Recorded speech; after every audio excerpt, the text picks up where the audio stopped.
right, good morning. How's everyone doing today? Feeling good? All right. Well, I had the distinct pleasure of introducing our keynote this morning. I want to start by, just talking a little bit about Speaker Burrows and my experience with him. But I want to go back in time a little bit, just a little bit back in time, 2 years ago, when the 88th legislature convened and the expectation that Texas would hopefully shortly pass leading education freedom in the nation. But as we know, those hopes were disappointed temporarily, but the work was nearly done. But now, this is the 89th legislature, and optimism reigns supreme.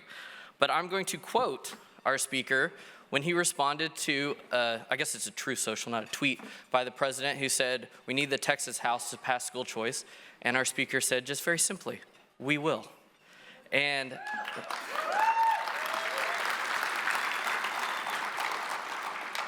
And it will happen for many reasons, because the new House and Senate majority have made it their first order of business, because of the steadfastness of our governor, and because of the strong voices and insistence from Texans of every walk of life. And it will happen for another reason, and that is because of our Speaker, Dustin Burrows. I've had the pleasure of working with Speaker Burrows for a long time, longer than I would probably like to admit, but I will admit he does have the best beard in the whole legislature. But I do want to give you one example of what it's like working with him. And so I'll take you back again to the 88th legislature when I got a call right before that session started, maybe a couple months before, and he said, Greg, I'm going to send you a bill. I want you to read it, and then call me back. And so he sent over this bill, and I went through it. I called James Quintero and Rob Henneke, and we went through it. And we were like, are we really reading what we're reading? I was like, this is amazing. And it had not a cool name as like the local preemption bill or something like that, which became known as the Death Star bill, which is one of the most incredible pieces of conservative legislation I've ever seen. But I called him back and I said, Dustin, this is like 15 years of our local governance work in one bill. And he goes, I know, and we're gonna pass it too. And that is who Speaker Burrows is, and he's been a great partner to me and to TPPF in getting a lot of our work done. And so we're so excited to have him here. And so please help me welcome to the stage my good friend, Speaker Dustin Burrows.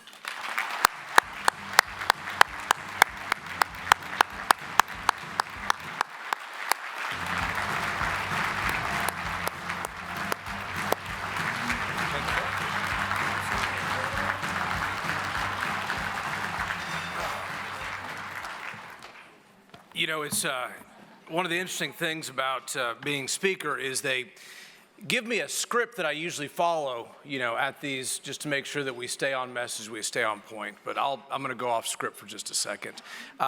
It's good to be here with TPPF. I came to Austin as a younger, conservative, liberty-minded legislator over 10 years ago. And especially back then, I don't know how welcome we were in the halls of government. Still sometimes feel like a fish out of water. But TPPF was a place that many of us could come, be around like-minded individuals, and talk about things that we could do that we thought would make Texas and shape it for the next generation. Greg, you mentioned we called it the Texas Regulatory Consistency Act. Everybody knows it's the Death Star bill. Probably the piece of legislation that I will be most proud of that I got to pass. One of the best things also about being speaker is I can't file bills. I usually don't vote on them either, But so I have to go back to things that we did, and the Texas Regulatory Consistency Act will hopefully, and I believe, stand the test of time. But when I sent that to my colleagues and friends on the left, and they looked at it, they actually thought I was joking, because they thought there was no way you were serious about passing that monumental a piece of legislation. But we did, and it only got better. And we'll do school choice. Here's the headline today. Right now, as I'm speaking, and we timed this perfectly, House Bill 3 has been filed. It is...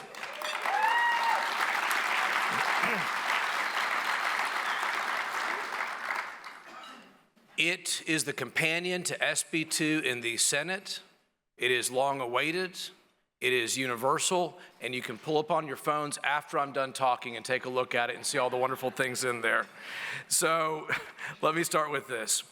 A couple of the key things that you're going to hear about this session from the Texas House I really want to talk about. This will be the small business session. We are going to focus on making small business a priority. And look, I'm not against big business. I want them to move here. I want them to grow here. But let's just be clear. There's a lot of people, in the halls of the Capitol that represent big business. Our mom and pop businesses, our small businesses can't afford to take off work or hire lobbyists to come represent them. So somebody has got to be their voice in these halls, and I want the Texas House to lead on that effort. Small businesses employ nearly 5 million Texans.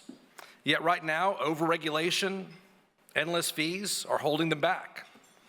If you have to fill out 40 forms and jump through countless hoops just to open a coffee shop, we have a problem. And if you don't think that's happening in Texas, Google it. It's happening in a major city right now in Texas. 40 different forms and checks that you have to go through to serve a cup of coffee in some cities in the state of Texas. The Regulatory Consistency Act was designed to fix that. We're not done working on making sure there's fewer and fewer barriers to people achieving the dream of working for themselves.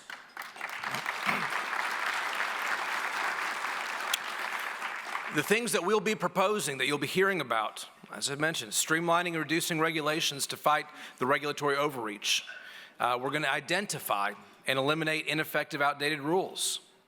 We're going to cut, next week, we're going to file a bill cutting the business inventory tax by over $500 million.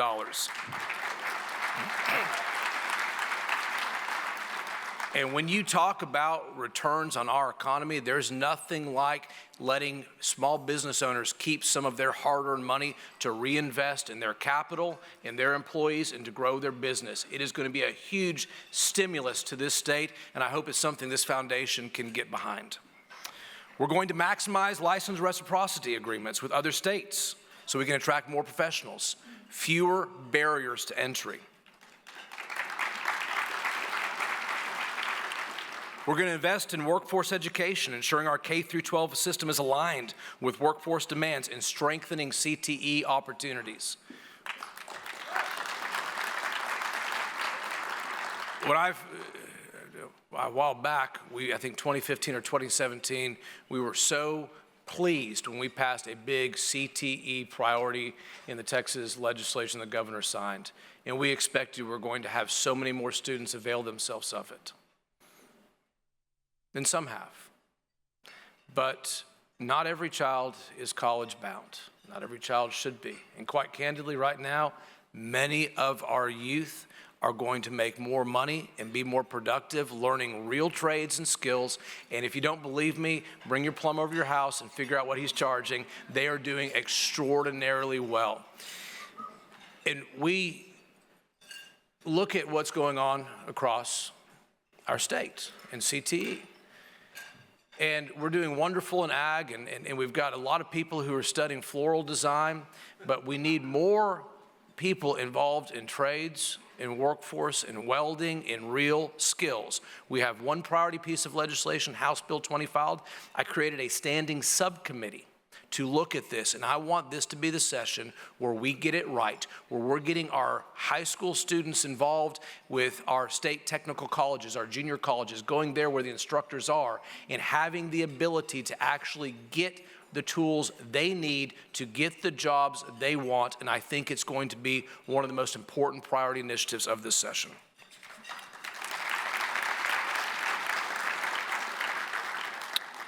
And efficiency doesn't stop there. If we're going to cut red tape elsewhere, we need to be looking down at our own inefficient government as well. Yes, we do have inefficiencies in our own legislature. I created our own House DOJ committee.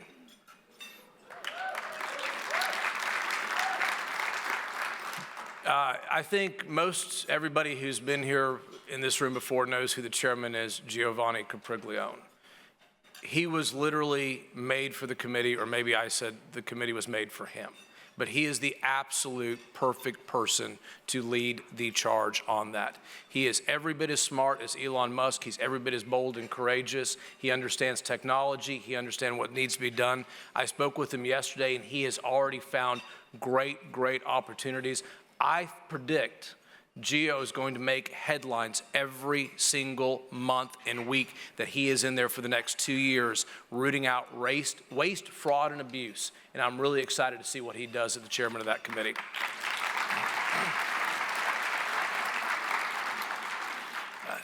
Building on last session's historic success, we're doubling down on property taxes. We're going to have the $10 billion the governor referred to in his State of the State appropriated for that and allocated for that. The Senate has the same, so at least there's good alignment between what we call the big three. I will say that next week, and I don't want to get ahead of today because it's really about education, you will see us pushing not only business tax cuts, but also asking and going for more compression, which I think is a very important broad-based tool to basically continuing to drive down property taxes across the state. All right, so I don't see anybody on their phones, so that means they haven't pulled up House Bill 3 yet. So this is kind of the headline right here. It will be the defining issue of this session. And there's a lot of education bills and important concepts that are going around. But the landmark bills are going to be House Bill 2 and House Bill 3. House Bill 3, of course, being the companion to Senate Bill 2. We are calling it in the House the Texas two-step. Step 1, House Bill 2, we're going to make historic investments in public education because despite what detractors say, you can provide meaningful opportunities to parents to choose where their child is and also take care of public education. You can do that, and that message will be sent loud and clear with the filing of House Bill 2 today. And then House Bill 3 is universal school choice for Texas families, and when you read it, it is universal.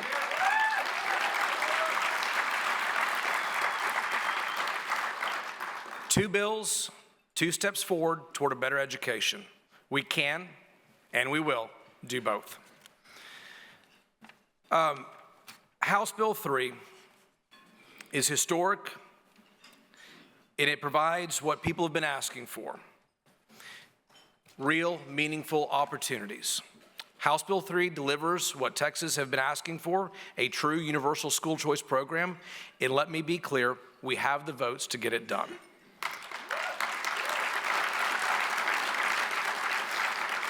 It includes $1 billion in education savings accounts with future growth tied to public education funding increases. Universal eligibility with priority for special needs students and low-income families. Over $10,000 average ESA in 2026 with special education students receiving their full state entitlement.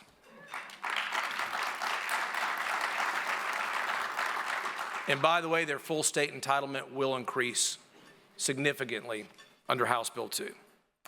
The House's proposal is a true savings account that gives families flexibility to use funds when and how they need them because Texas parents know best. Unused funds may roll over for future educational expenses. We did it this way because research support the idea that rollover savings mechanisms lead to more thoughtful, cost-conscious spending decisions rather than a use it or lose it approach.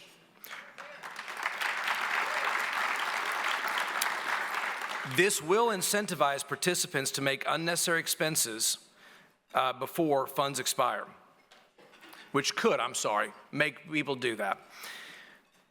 We see this principle work in healthcare savings accounts, college savings accounts, and now in education.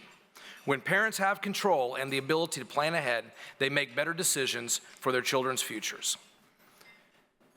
Each of these bills will have their day in committee and on the floor, but we will be championing them together as the House's two-step solution on education reform.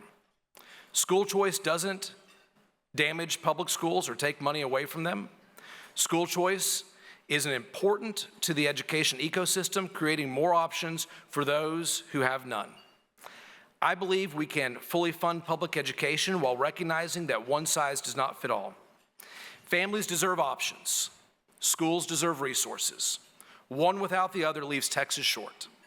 That's why we'll be taking 2 steps to get us to where we need to be.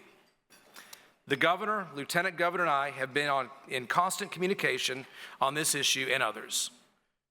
Just this week, I was with Governor Abbott at a school choice event where he said, and we will have passed school choice and dedicated more funding than ever in state history to public education by the time the session ends.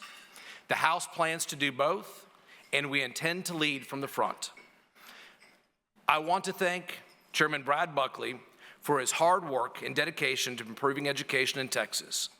To all House members who have worked on this issue for many, many years, and some for even decades, and to those here who have never stopped advocating for more educational options for Texas students and parents, our moment has arrived, and we have the momentum on our side to get this done. Thank you, TPPF. Thank you to all of the advocates in this room. Thank you to all of the attendees. I look forward to your feedback and discussion in the days ahead as you get the opportunity to read and digest the Texas two-step plan, and House Bill 3 is filed at this time. Thank you all very much.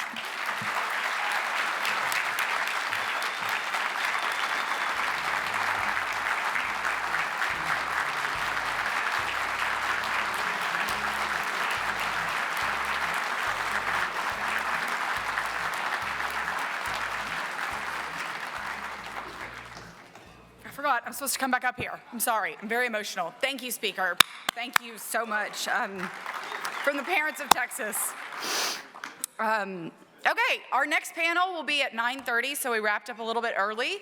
If you have questions about HB 3, we have information that's coming out very quickly. Our team is literally trying to put it on, but if you have questions, I'm happy to answer them. And thank you for being here on this historic day and this historic moment. Keep fighting for the parents and for the future of Texas. Thank y'all.